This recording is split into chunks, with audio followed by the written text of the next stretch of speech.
Okay, if you all are ready, we will begin with the official statement from Commissioner Frank Strada, followed by Mr. Jeff Monroe, Karen Pulley's brother-in-law, and finally the 6 media witnesses.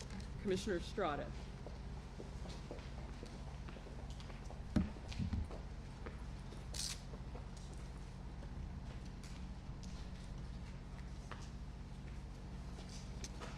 All right, good morning. My name is Frank Strada. I'm the Commissioner for Tennessee Department of Correction. And today, by the order of the Supreme Court, the Department of Correction carried out the death sentence of Harold Wayne Nichols by means of lethal injection here at the Riverbend Maximum Security Institution. Inmate Smith was pronounced dead at 10:39 a.m. and his last words were, and I quote, "To the people I've harmed, I'm sorry. To my family, know that I love you. I know where I'm going to. I'm ready to go home." And this concludes my statement.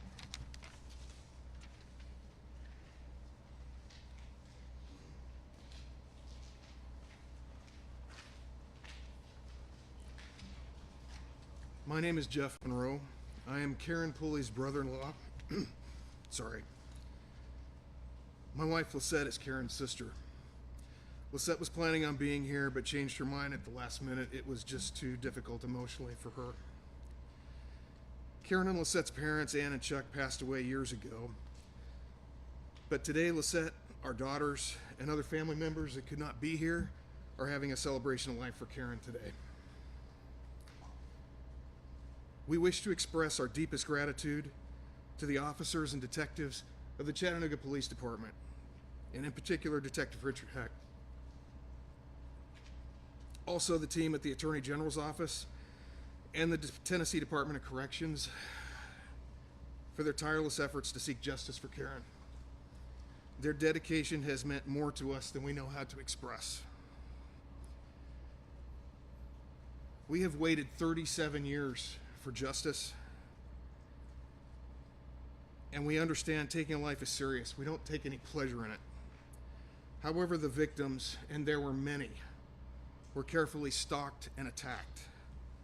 The crimes, and there were many, were deliberate, violent, and horrific. Nichols was a violent perpetrator who hunted his victims, stalked them, and then attacked vulnerable women in the most sadistic ways. Our family was destroyed by evil that night in September 1988, when Karen was raped and violently beaten to death in her own bedroom, left to die alone, terribly injured, broken, bleeding, and terrified. Karen was 20. She had just finished Bible school and was attending Chattanooga State to become a paralegal. She'd been a cheerleader at Brainerd Baptist High School. She was bubbly, happy, selfless. She was looking forward to the life in front of her.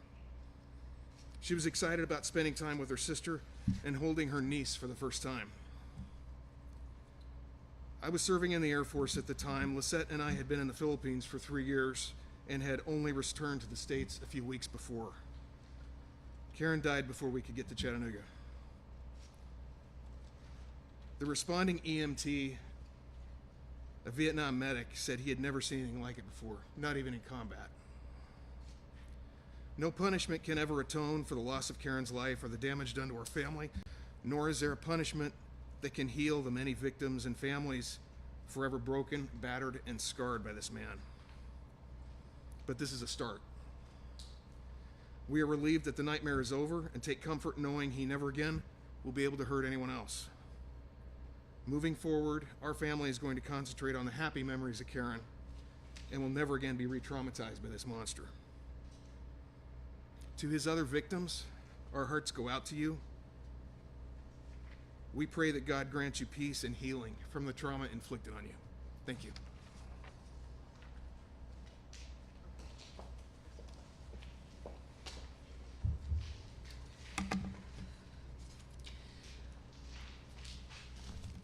Hello, my name is Kirsten Fiskus, and I'm a breaking news reporter with the Tennessean and USA Today Network. They moved us from our holding room in the prison at 9:46 to the parole board. And then from there, at 10:17, we moved to the witness chamber. At 10:19, the lights went off, and we kind of sat in silence. Nichols' sister was present in the room with us, and she was very emotional about what was about to happen. At 10:24, we could hear movement in the chamber, and then the mic turned on and they did a mic check, and then we could kind of hear his spiritual advisor talking with Nichols very softly. At 10:25, the blinds opened and his spiritual advisor was on his left side. We had a view of Nichols from the right. His arms were outstretched.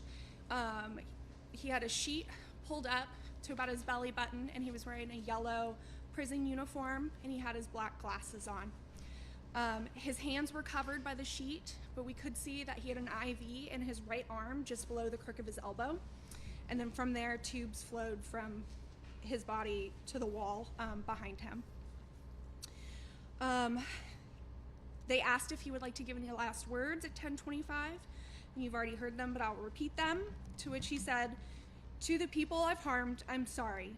To my family, know that I love you. To my friends, I love each one of you. Beyond that, I know where I'm going, so I'm ready to go home." At 10:26, his spiritual advisor leaned down and said he was going to read to him from the Bible and read some prayers. And at one point, he commented that he was probably going to get emotional while he did it. Several times, his spiritual advisor did choke up, and he did let out a couple sobs. Nichols was tapping. Looked like he was tapping his right foot. As this was going on, he was reading. His spiritual advisor at 10:28 again got emotional as he read to him, and Nichols nodded his head in affirmation. And then they moved to the Lord's Prayer, in which Nichols repeated the Lord's Prayer with his spiritual advisor. At 10:29, I noted that Nichols nods and he's blinking, he's still breathing. And then at 10:30, his breath really quickened. He got very deep breaths, and he groaned, and he blew out air out of his mouth a couple of times, moving his mustache like this, twice. And then at 10:31, I noted that his breath slowed, almost to the point where there were no obvious signs of breath. I could not see his chest rising and falling anymore. At 10:32, a little door in the wall opened, and they put out what I think is a white rock in the door. And then about 5 minutes later, they closed the blinds. In the meantime, about 10:36, I noted that his face had gotten really bright red during the process, and at 10:36, it kind of paled to a purple. And then at 10:37, the blinds went down, but the mic was left on. And at 10:39, I noted that there was movement, and you could hear on the mic, and that there were some sniffles, who I presume was his spiritual advisor. And then out of thin air, there was a man who just said 10:39, gave no indication of what that was, presumably time of death. And then a different voice came on over the mic and said the sentence has been carried out, and asked the witnesses to leave. And from there, we left the room.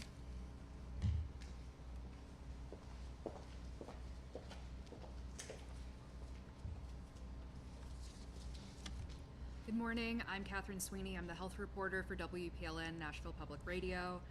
I'm going to repeat a lot of things that you just heard from Kirsten, so I apologize for that. At 10:25, the curtain opened. We heard the last statement. I won't rehash that.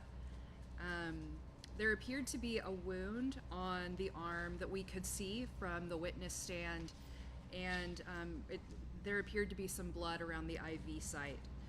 At 10:27, I noted that his one foot was moving. It seemed to be going back and forth. That would have been the right foot closest to us, not the left foot. It seemed to be still.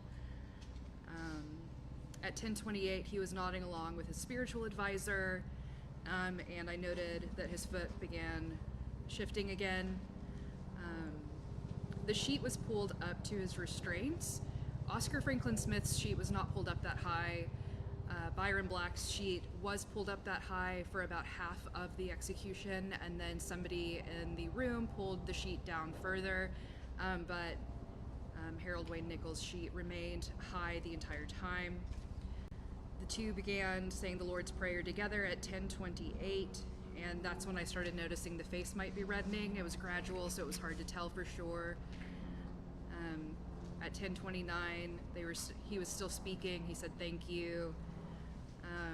At that point, somebody's breath was coming over the mic. It was hard to tell whether it was his spiritual advisor or his at that point.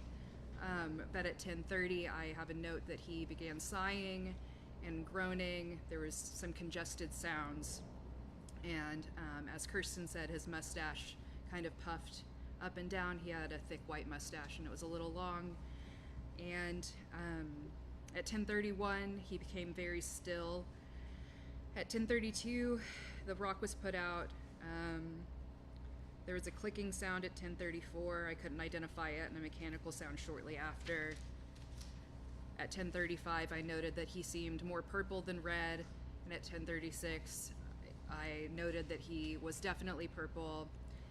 At 10:37, the curtain closed. We heard some loud bangs, the sound of what seemed like cabinet doors opening and closing, some shuffling paper sounds. As Kirsten noted, sniffling that was presumably from the spiritual advisor, but of course with the curtain closed we couldn't tell. Time of death was announced at 10:39. Again, during Byron Black's execution, the doctor identified himself and said, time of death is the time it was. It was just 10:39. And then somebody else came over the mic and let us know that 10:39 is the time of death and asked the witnesses to leave the room.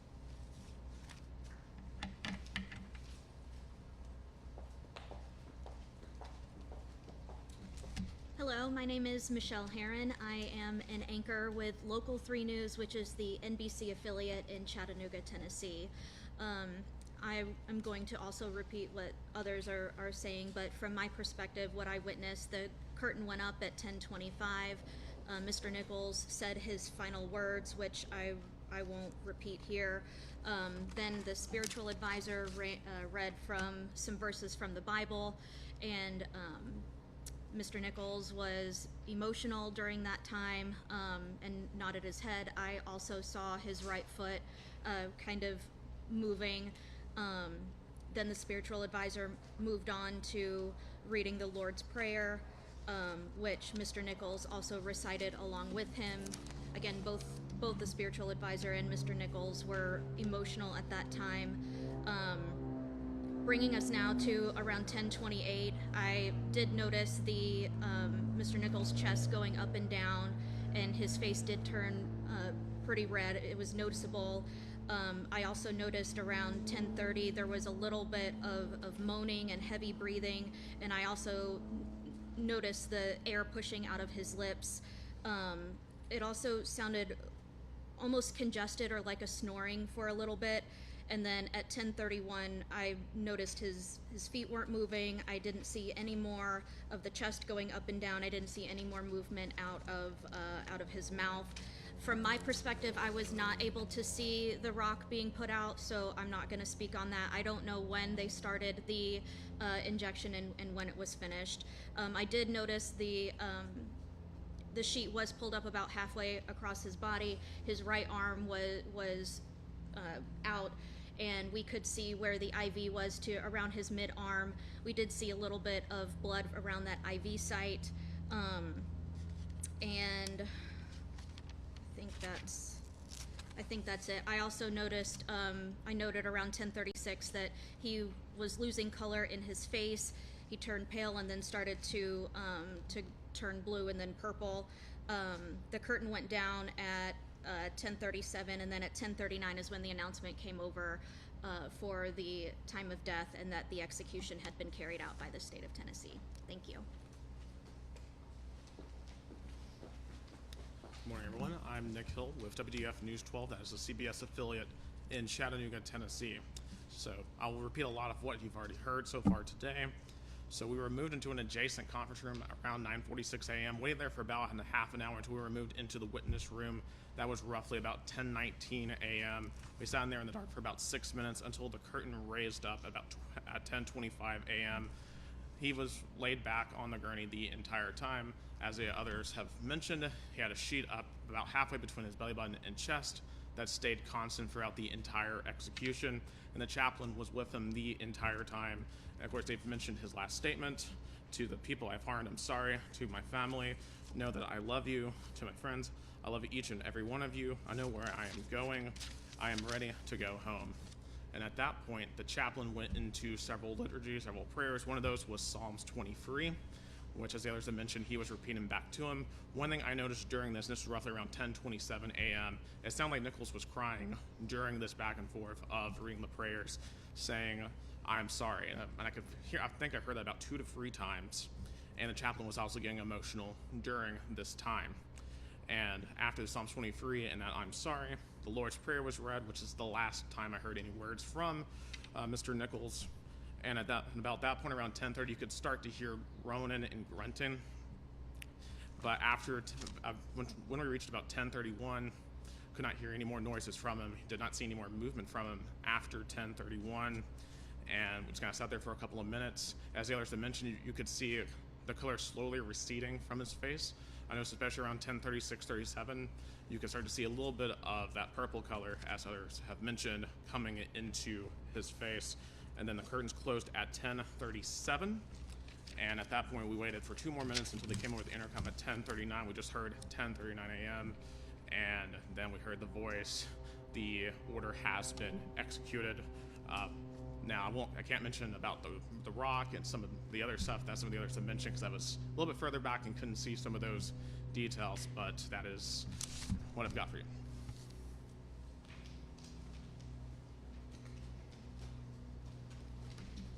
Good morning, my name is Holly Laren. I'm a digital producer for News Channel 5. We were ushered into the room, and as said before, 10:25, the curtain opened. I apologize in advance. I'll be repeating a lot what's already been said. Mr. Nichols said his last words, ending with, I know where I'm going and I'm going home. On his right arm, there did seem to be a spot of blood where the IV was inserted. At 10:28, he was speaking with his spiritual advisor. It was a very emotional conversation, saying the Lord's Prayer. At some point, his advisor said, people will tell your story. Mr. Nichols' sister nodded at that. At 10:31, Mr. Nichols seemed to appear still. He seemed to expel a long breath, and his coloration did change, as said before. At 10:37, the curtain closed, and at 10:39, the time of death was reported. I also was not in a position to see a rock being moved, but I was able to see Mr. Nichols' face and his advisors. It was, yes, it was a very sad, emotional conversation. Thank you very much.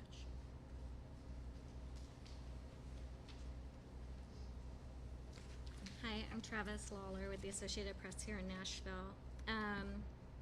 So at 10:25:19, the curtains were raised. Mr. Nichols was on the gurney.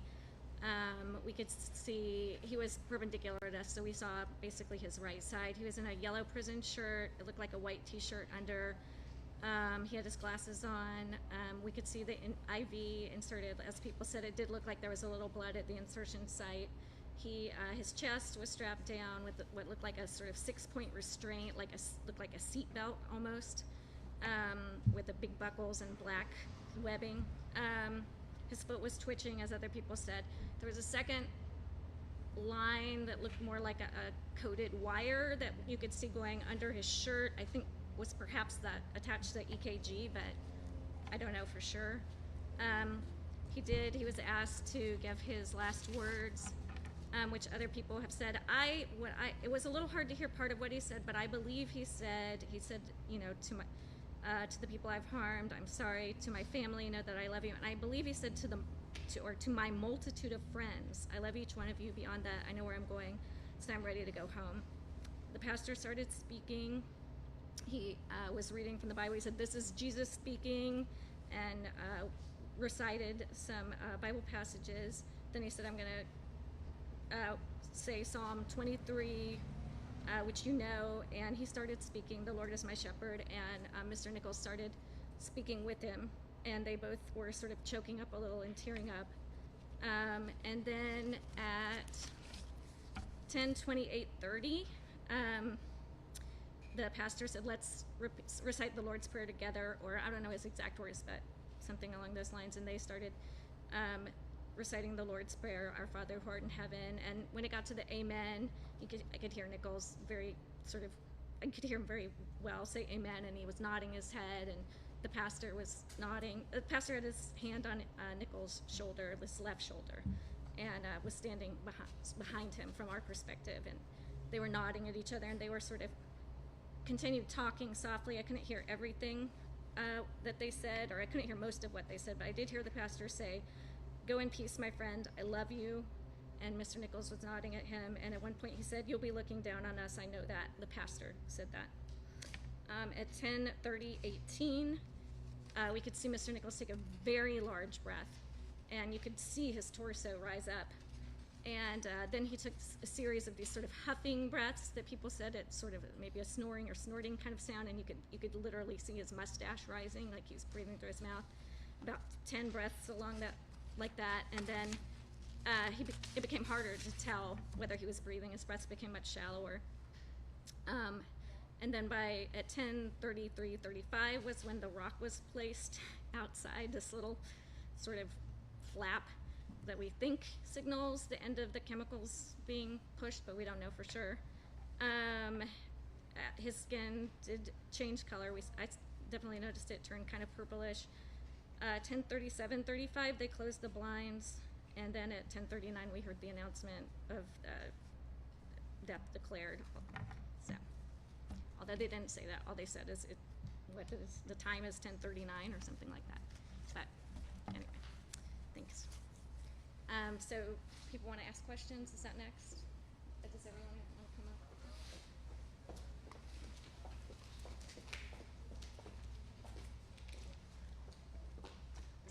Does anyone have questions? For those who have witnessed before, any differences between this one and the others? Yeah. As I talked about a little bit, the sheet was pulled up a lot higher than it had been before. It was all the way up to the restraint. So we could still see the IV injection site, but pretty much the whole forearm was hidden. And for anybody who wasn't here for the last couple, we could see both Byron Black and Oscar Franklin Smith's hands. They were covered in what appeared to be kinesiology tape. We could not see Harold Wayne Nichols' hands. I think that was the biggest takeaway that was different for me. I did not witness the last one, but I witnessed the first one, Oscar Franklin Smith, and I commented to them that this one felt very fast compared to the first one. I don't know if it was just because they hadn't done one in a while for Oscar Franklin Smith, and then the hands where you could see that they were bound up for Oscar Franklin Smith, but this time we couldn't even tell that because the sheet was pulled up over his hand. I also was at the Oscar Smith one, and I think that was the first time that they had allowed a spiritual advisor to be in the room with him, and she spoke for a long time. I mean, she spoke for a long time, so I think that is part of why that one was longer. And also with Smith, I didn't see that. I mean, he did, he just sort of seemed to sort of gradually fade away.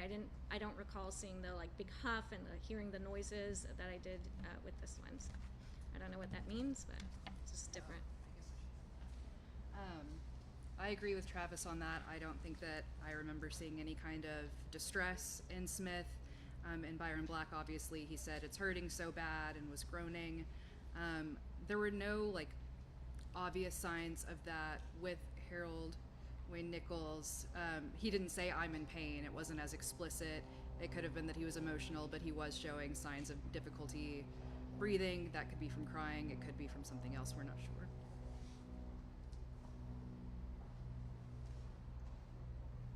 Any other questions? Were his eyes open or closed? So I noticed they were open pretty much the whole time, but from the level that he was at my eyesight, it was kind of hard to tell if he closed his eyes completely or if they were very heavily lidded. So it was hard to tell if he closed them completely. I'll also add, the people who are being executed are perpendicular to us, so we don't see their faces full on, and that makes it a little more difficult to see details like that.